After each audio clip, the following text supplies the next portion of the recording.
Bass are the most popular sporting target of sea anglers, but in the last 2 years, conservation measures have been agreed by the European Union to protect bass stocks, which were in severe decline as a result of overfishing and poor breeding years.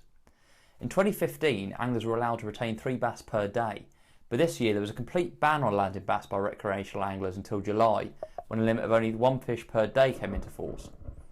While some commercial bass fishing methods were ceased, some commercial vessels actually had an increase in the quantities of bass they could catch. This led to mass demonstrations by anglers against the regulations earlier this year. Today I've come down here to Eastney Cruising Association just outside Portsmouth because they've got a really strong sea angling community here, particularly bass anglers, and I've come down to chat to a few of them to get their opinions and thoughts on this year's bass restrictions.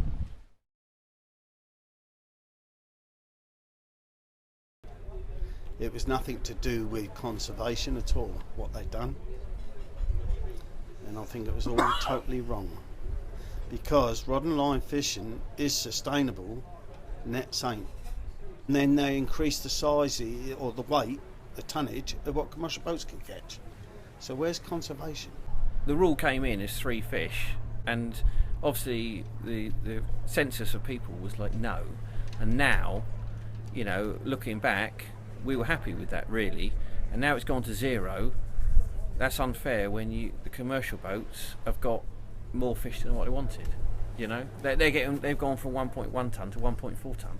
And the thing is, I was out fishing 2 weeks ago after the ban is lifted, so we can take 1 fish. I've gone a very good mark for bass, and a French trawler, this is 20 miles offshore, has come past me twice, just literally pillaging the whole area, and we are still only allowed to take one fish. I mean, we were out the other day fishing, and you saw, I think it was, I'm not sure if it was Channel Islands or French, but a trawler just went through all the boats that were fishing. He probably had more in that net than all those fishing are going to catch in a year.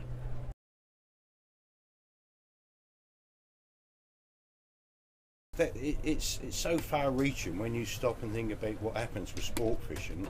I mean, a guy digs a bait, families go in and buy the bait, guys go and buy the bait, they look after their boats. I'm working on mine down in A.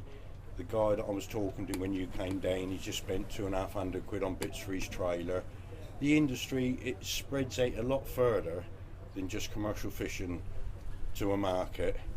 The amount of people involved in the profit of that is certainly not so much as sport fishing produces for a community. You know, it's a big knock-on effect for everything else. Fuel, same thing. You know, people ain't going to use the fuel if they can't go out there and catch some fish. In bait supplier in Portsmouth, Andy's Baits, last year if you probably went and interviewed him, he probably sold 20,000 sand eels because everyone's buying 50 for £20. This year he hasn't even ordered any in to this day now because there's no demand for them. People with bed and breakfast, you say garages that sell petrol, fish and tackle shops, knick-knack shops that sell little bits of bait. It's a massive effect on people.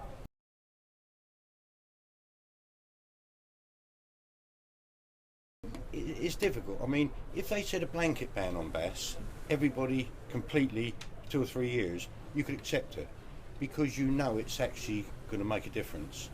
But to ban and to limit sport fishermen to 1 fish when you see trays and trays of fish commercially coming in, it doesn't make sense. It's not logical. I think there should be a total ban for everybody for a period of time of, say, February through to like beginning of May would be adequate to let the stocks, have time off, and then people come back in.